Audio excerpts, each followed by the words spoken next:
পাকছে ক্রমশ। আলমারিতে মুকুট নেই। নন্দার ঘর থেকে মুকুটটা কে নিল?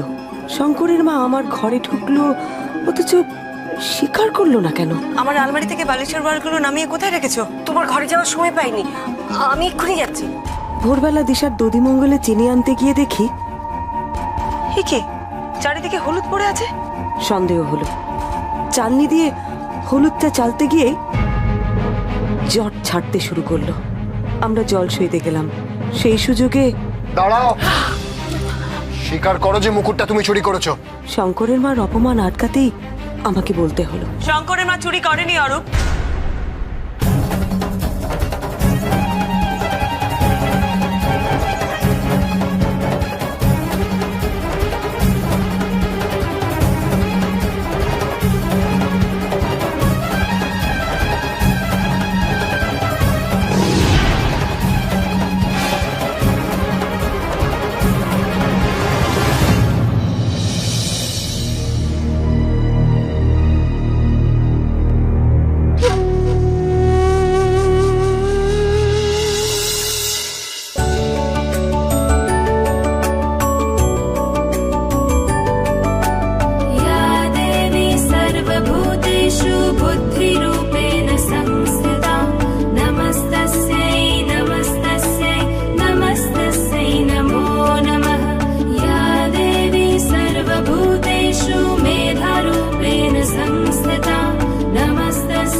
তুমি একদম ভয় পেও না শঙ্করের মা, আমি জানি তুমি চুরি করোনি।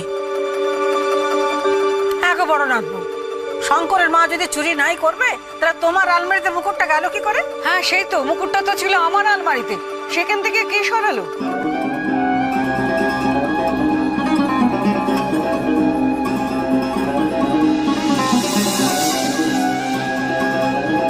আর তাছাড়া তুই বল বৌদি, ওই অত ভোরবেলা দাদার ঘুমের সুযোগ নেই, শঙ্করের মা তোদের ঘরে কেন ঢুকলো? আর ওর কাছে তোমার আলমারির চাবি বা গেল কি করে?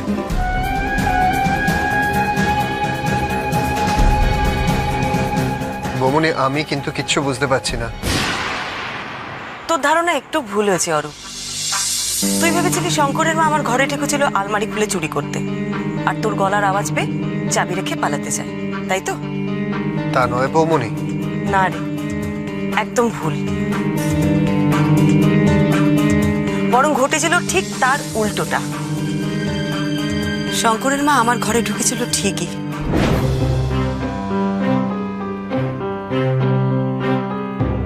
তখন তো দাদা ঘরে ঘুমোচ্ছে, আমি বাড়িতে নেই।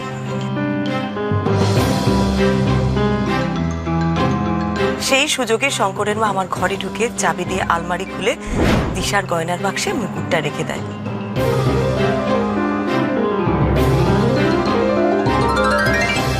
আর তোর গলা পেয়ে চাবি রেখে পালাতে চাইছিল, ঠিক সেই সময় তুই দেখে ফেলিস।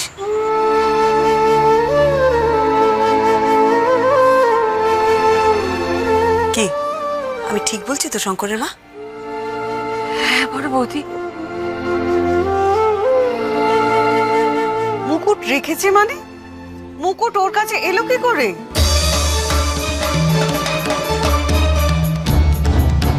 তাহলে কি শঙ্করের মাই পটুয়া থেকে মুকুটটা সরিয়েছিল?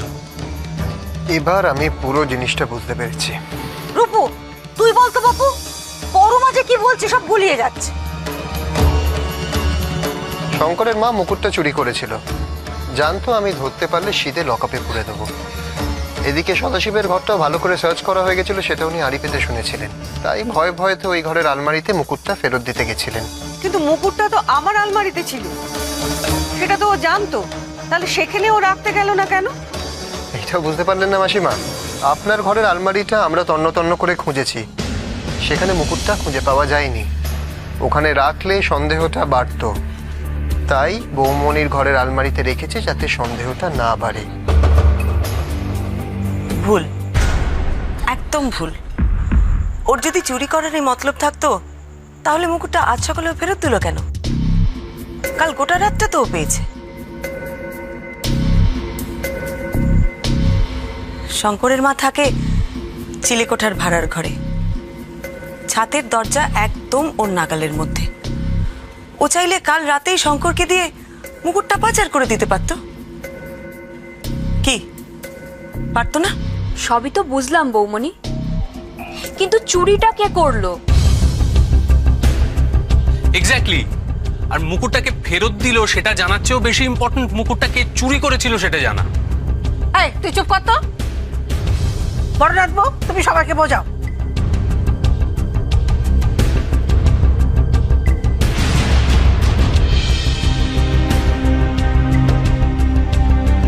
মুকুটটা চুরি হয়েছিল ঠিকই, কিন্তু কে নিয়েছিল সেটা আমি বলতে পারবো না।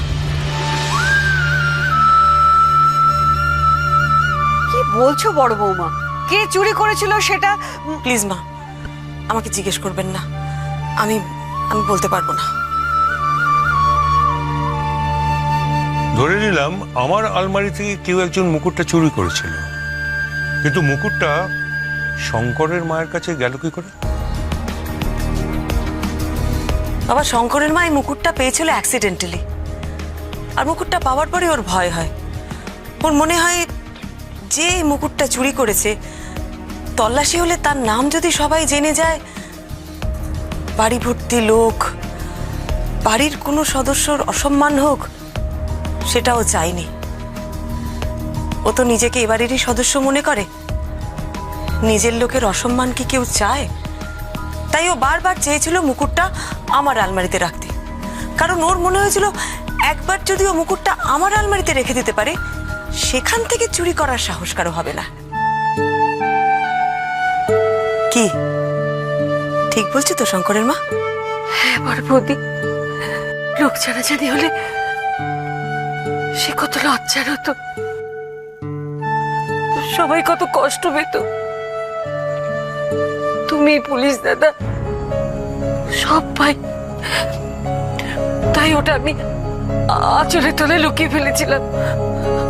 তুমি এত কথা বুঝলে কি করে বড় বৌমা? তুমি কি জানতে যে মুকুটটা শঙ্করের মায়ের কাছে ছিল? না মা, আমি একদম জানতাম না, তবে কেমন একটা খটকা লেগেছিল। কাল সন্ধেবেলা যখন আমি আমার ঘরে গেলাম, তখন দেখলাম শঙ্করের মার তেল মাখা পায়ের ছাপ আমার আলমারি অব্দি গিয়ে আবার ফিরে এসেছে। অথচ আলমারির একটা জিনিসও এদিক ওদিক হয়নি। কি করে জানলে যে ওই পায়ের ছাপ শঙ্করের মায়ের? খরম্পা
বিছানার ওপর পড়ে থাকা চাবিটা তুলে নিয়ে যেই আলমারি খুলতে যাবে শুনতে পেল ভেলকি বোতামরা তেলে ভাজা চুরি করে চিৎকার করতে করতে আমার ঘরের দিকে আসছে। কোনো মতে চাবিটা বিছানার তলায় রেখে বেরিয়ে গেল। এবারও আলমারি খুলতে পারলো না শঙ্করের মা। মাসির তেল তেলে পায়ের ছাপেই তো আমি স্লিপ খেয়ে পড়ছিলাম, তুমিও তো মা। হ্যাঁ, আমি যখন শঙ্করের মাকে জোর করলাম, বললাম যাও আমার আলমারি থেকে বালিশের বারটা নিয়ে এসো, তখনও গেল আমার ঘরে। কিন্তু তখন দুলকি ভেলকিরা ঘরে, ওরা ঘর থেকে বেরোতেই ও ঘরে ফিরল। তার মানে সব সময় ঘরে কেউ না কেউ ছিল। তাই সেবারও শঙ্করের মা মুকুটটা আলমারিতে রাখতে পারলো না। কিন্তু কিন্তু তার মানে কি দাঁড়াচ্ছে বৌমনি? সারা রাত কি শঙ্করের মা ওটা আঁচলের তলায় নিয়ে ঘুরলো নাকি? সেটাই তো ওর ভয় ছিল। ওর মনে হয়েছিল আঁচলের তলা থেকে যদি মুকুটটা একবার পড়ে যায় আর সেটা যদি সবাই দেখে ফেলে, তাহলে ওকেই তো সবাই চোর ভাববে। তাই ও কাল রাতে রান্নাঘরে গিয়ে সকলের চোখের আড়ালে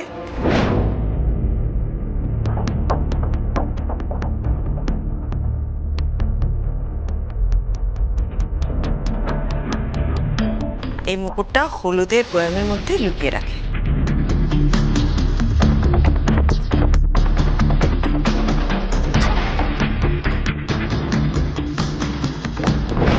কি আমি ঠিক বলছি তো শঙ্করের মা?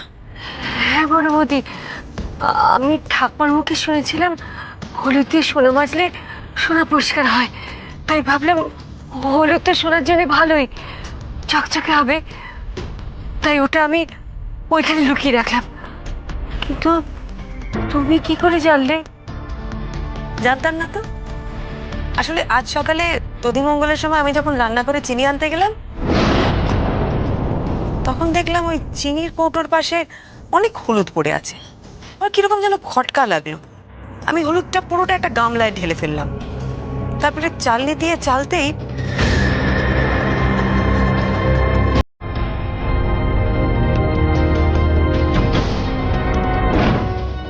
এইটা পেলাম।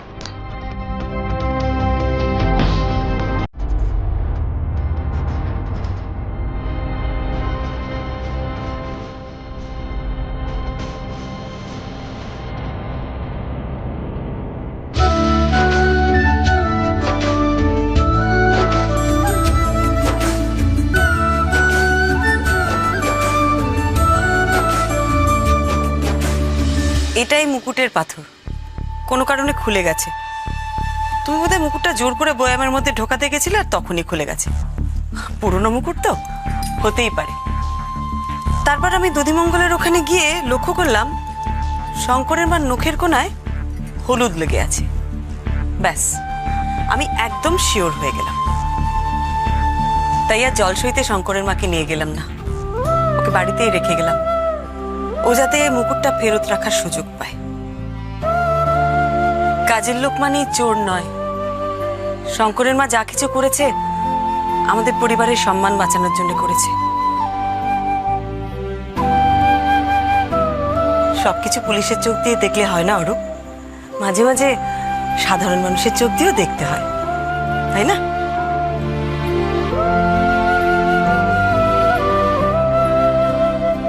আমি তখনই জানতাম শঙ্করের মা চোর হতেই পারে না। তবে সব ভালো যার, তার শেষ ভালো কেন হলো না বড় নাথবো? মানে কি ঠাম্মা? মানে মুকুটটা যে চুরি করেছিল তার নামটাই তো জানা হলো না। থাক না, কি হবে জেনে? যে নাম লুকোনোর জন্য শঙ্করের মা এত বড় ঝুঁকি নিল, সে নাম বলে আমি আর কি করব বলো? চলো, কোথায় যাবো? মিস ইন্ডিয়া হতে চলো।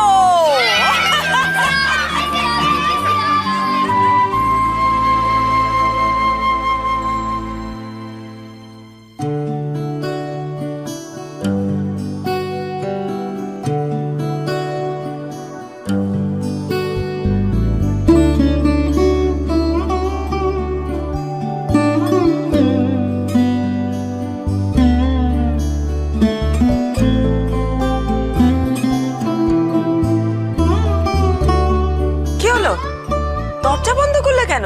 কি ঝামেলা না সত্যি তো। আরে ফাটিয়ে দিয়েছো পরি, তুমি তো ফাটিয়ে দিয়েছো। সাথে কি বলি, বিবি নাম্বার 1। আরে বাবা রে, নামাও নামাও নামাও তো। তোমার লেগে যাবে, তোমার স্লিপ ডিস্ক আছে না, ছাড়ো। স্লিপ তো আমি খেয়ে গেছি পরি, বারবার আবার তোমার প্রেমে। আরে আমাকে নামাও নামাও, প্লিজ না। ছাড়ো তো, কি করো না তুমি, সত্যি ভালো লাগে না। এই, I am proud of you Pari, তুমি তো সত্যি সত্যি গোয়েন্দা। কি নাম দিব তোমাকে, ফেলিমিত্তির না বোমকেশী? কোনোটাই না। কেন, পরিণামটা আর ভালো লাগছে না বুঝি? কি ভাবছো আমি ডানা মেলে উড়ে যাব?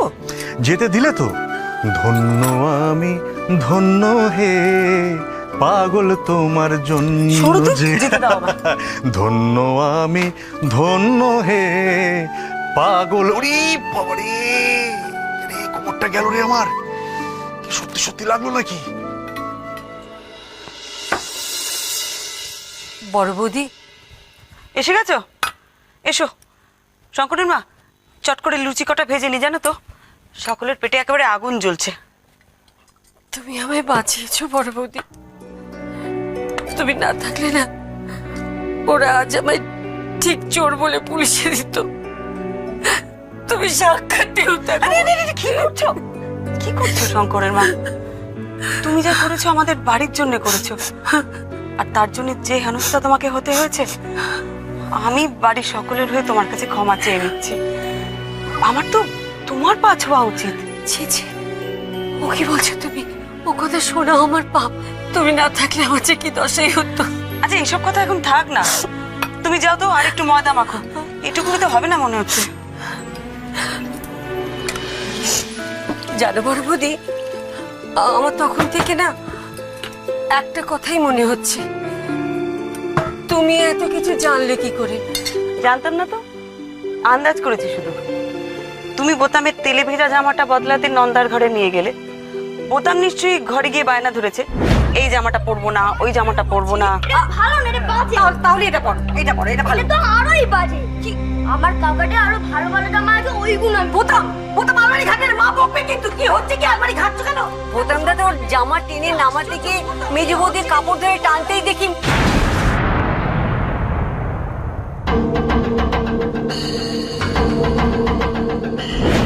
কিন্তু তুমি কি করে আন্দাজ করলে যে আমি এমনটা করেছি?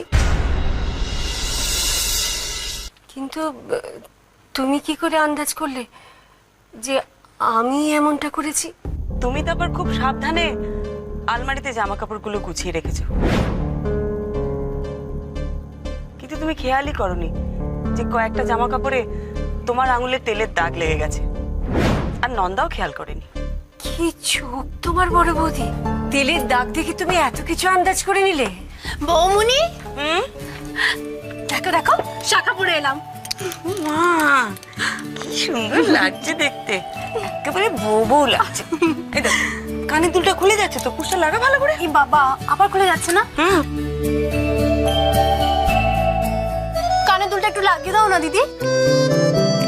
ও দিদি, আমি তোমাকে বলছি, কানে দুলটা একটু লাগিয়ে দাও। কি দিদি? তুমি তোমাকে আর শঙ্করের মা বলে ডাকতে ইচ্ছে করছে না, তার থেকে দিদিই ভালো। আচ্ছা, তোমার কি কোনো নাম নেই, শুধুই শঙ্করের মা? আছে তো, ভুলেই গেছি যেন। সুষমা। সুষমাদি, এটাই বেটার, তাই না বৌমনি? একদম ঠিক।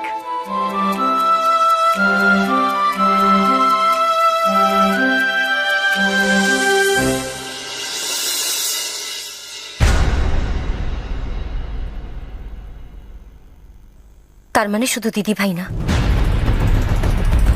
শঙ্করের মাও জানলো আমি মুকুট চুরি করেছি। শেষকালে একটা কাজের লোকের কাছে এক্সপোজড হয়ে গেলাম। বাড়ির কাজের লোক, সে কি জানলো আমি মুকুট চুরিয়েছি? আমাকে বাঁচালো অপমানের হাত থেকে। মা, ও মা, বলো না কোন জামাটা পরবো, এইটা না এটা? মা বলো না কোন জামাটা পরবো, এটা না এটা? ওফ মা, বলো না কোন জামাটা পরবো, এইটা না এটা? মা তখন থেকে ইরিটেট করে যাচ্ছে। রাখো রাখো এইসব। বাড়ির শুদ্ধ লোকের সামনে এমন মারবে না তোমাকে। আরে আরে আরে এটা কি হচ্ছে? বিয়ের দিনকে কান্নাকাটি কেন? মা বকেছে নিশ্চয়ই। আচ্ছা আমি মাকে বকে দিচ্ছি, তুমি এখন খেলতে পারো। যাও যাও যাও যাও, তুমি এখন খেলো যাও, আমি মাকে বকে দিচ্ছি।